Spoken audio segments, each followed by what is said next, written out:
Hi there. Hello. I'm Dawn. I'm Jim. And tonight okay, you guys know us already. The haircut, Yeah. the viral. Just in case you hadn't. Okay. Yeah. All right. And tonight we're going to talk about, we've been talking about arguing and what happens inside of a woman when we argue. And so tonight, Jim's going to share like a part 2 of what happens inside of a man when we argue. And I'm going to listen and just participate as much as, yeah. Okay. Okay. I can only speak for myself and the way that I process thought and process events. I want to process everything logically.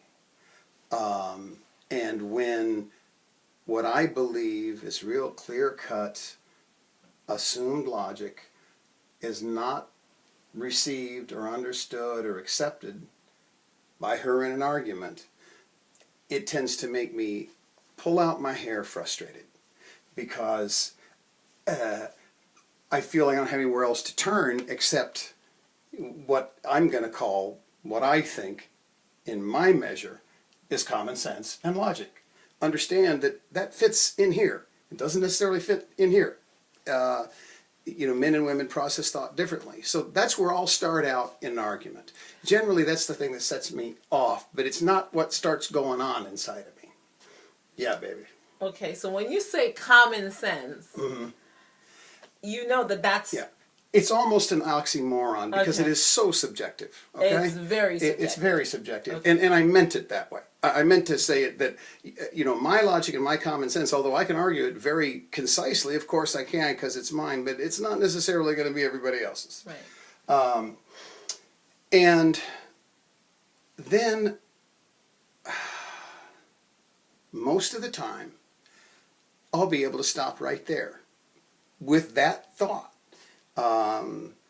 Which is, look, just because it makes sense to you doesn't mean it's going to make sense to her. Try to look at it from her point of view. I'll tell her, baby, I understand what you were saying. I hope you can understand what I'm saying. Didn't mean to hurt your feelings. And that's it. But then there are times when I want to get a little self-righteous in my logic and my common sense. Because it is so obvious. Anybody could see it. To you. To me. Yeah. And I did mean that in the facetious sense. I know. I know. And I'll get obstinate. I'll want to dig in my heels. And the thing that it resembles from when I was a kid is no matter how obvious something was, if it wasn't what my father agreed with, we hadn't dare say it. And so you'd sit, me, my brother, my sister, my mom, and all know that he was brutally wrong. But nobody could point it out. And if you did, he would explode into a rage, which was,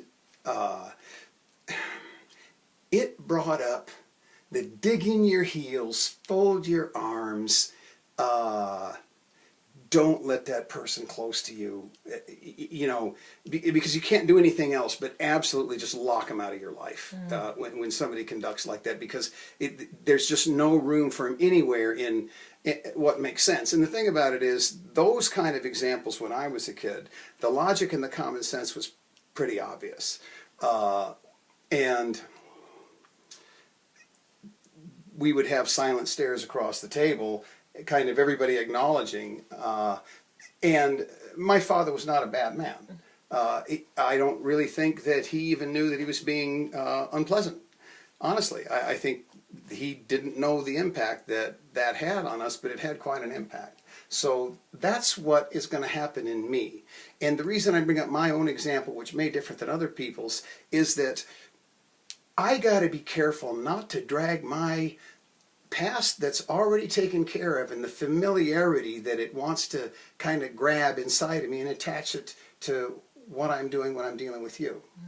I want to make sure that just because something has a familiarity, that it stand on its own merit, that it not be linked to things in the past And you know, my brain is funny in that an awful lot of business and a lot of other kinds of decisions, you want to pile up everything that's happened in the past and use it all collectively to make a decision.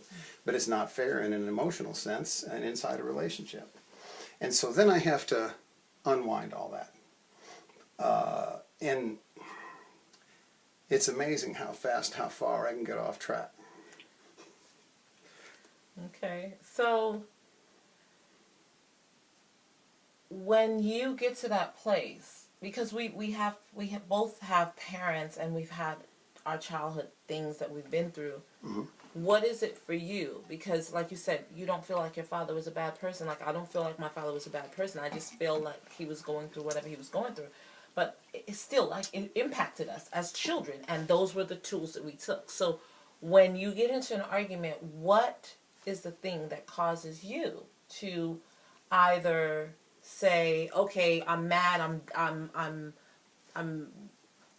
whatever, versus, okay, that impacted me, but I'm not gonna go down the route or the road of what is familiar or what is my default behavior. It depends on if I'm in myself or out of myself. Quite simply, if I'm in myself or out of myself. If I'm out of myself, I'll say, lighten up, Jim. It's not that important, this point that you're making. You know who she is. She loves you. And if you just shut up, and you could probably go over to her right now and hug her and kiss her on the neck, and she wouldn't even know you were upset about something. And you know, you could just get out of it right now. And then there are some times when I'm not sure how to explain it. It's just something that I think is, to me, such a clear-cut point that she shouldn't be hurt there. Oh, please! I have to acknowledge this, and I'll want to resist something like that. And it has a way of escalating. So I have to try to stay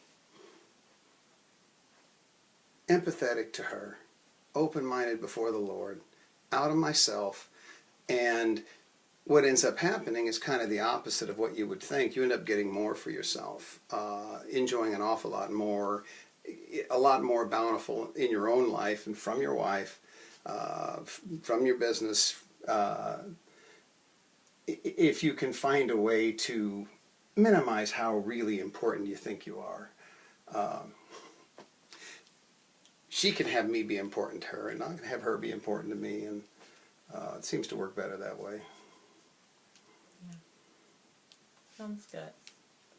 Well, hopefully this helped someone, and what we're going to talk about next is how to know if your marriage is under attack. How to know if your marriage is under attack. I know we've had some tough subjects. I hope they've been of some interest and some help. Yeah. Thank you. All right, thanks. Bye.